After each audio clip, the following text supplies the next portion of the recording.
माँ दुर्गा की तीसरी शक्ति है चंद्रघंटा। नवरात्रि में तीसरे दिन इसी देवी की पूजा आराधना की जाती है। देवी का यह स्वरूप परम शांतिदायक और कल्याणकारी है। इसलिए कहा जाता है कि हमें निरंतर उनके पवित्र विग्रह को ध्यान में रखकर साधना करनी चाहिए। उनका ध्यान हमारे इहलोक और परलोक दोनों के लिए कल्याणकारी और सद्गति देने वाला है। इस देवी के मस्तक पर घंटे के आकार का आधा चंद्र है, इसलिए इस देवी को चंद्रघंटा कहा गया है। इनके शरीर का रंग सोने के समान बहुत चमकीला है। इस देवी के 10 हाथ हैं। वे खड्ग और अन्य अस्त्र शस्त्र से विभूषित है।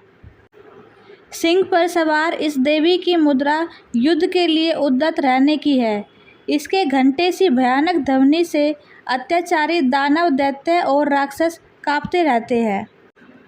नवरात्रि में तीसरे दिन इसी देवी की पूजा का महत्व है। इस देवी की कृपा से साधक को अलौकिक वस्तुओं के दर्शन होते हैं, दिव्य सुगंधियों का अनुभव होता है और कई तरह की ध्वनियाँ सुनाई देने लगती है। इन क्षणों में साधक को बहुत सावधान रहना चाहिए।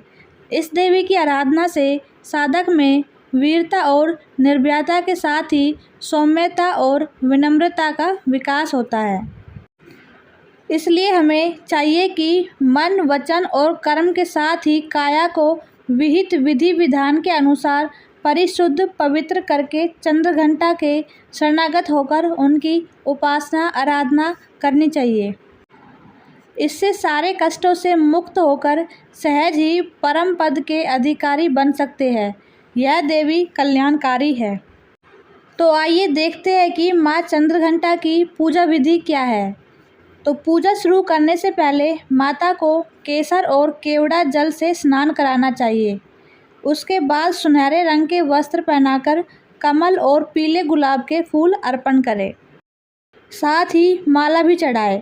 आप पंचामृत, मिश्री और मिठाई आदि से भोग लगाकर उनके मंत्रों का जाप करें।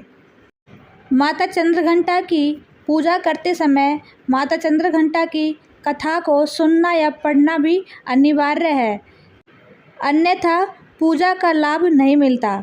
तो आइए माता चंद्रघंटा की कथा को सुनते हैं। महिषासुर देवराज इंद्र का सिंहासन प्राप्त करना चाहता था। वह स्वर्ग लोक पर राज करने की इच्छा पूरी करने के लिए यह युद्ध कर रहा था। जब देवताओं को उसकी इस इच्छा का पता चला तो वे परेशान हो गए और भगवान ब्रह्मा, विष्णु और महेश के सामने पहुँचे। ब्रह्मा, विष्णु और महेश ने देवताओं की बात सुन क्रोध प्रकट किया और क्रोध आने पर उन तीनों के मुख से ऊर्जा निकली। उस ऊर्जा से एक देवी अवतरित हुई। उस देवी को भगवान शंकर ने अपना त्रिशूल, भगवान विष्णु ने अपना चक्र, इंद्र ने अपना घंटा, सूर्य ने अपना तेज और तलवार और सिंह प्रदान किया। इसके बाद माँ चंद्रघंटा ने महिषासुर का वध कर देवताओं की रक्षा की। जो भी प्राणी माता चंद्रघंटा की पूजा करता है, माता उसकी सदैव रक्षा करती है। तो आपको ये वीडियो कैसी लगी? अगर आपको ये वीडियो अच्छी लगी तो प्लीज़ इसे लाइक करें और अगर आप माता की सच्चे भक्त हैं तो मेरे चैनल को सब्सक्राइब करके कमेंट में लिखेंगे माता चंद्रघंटा की जय।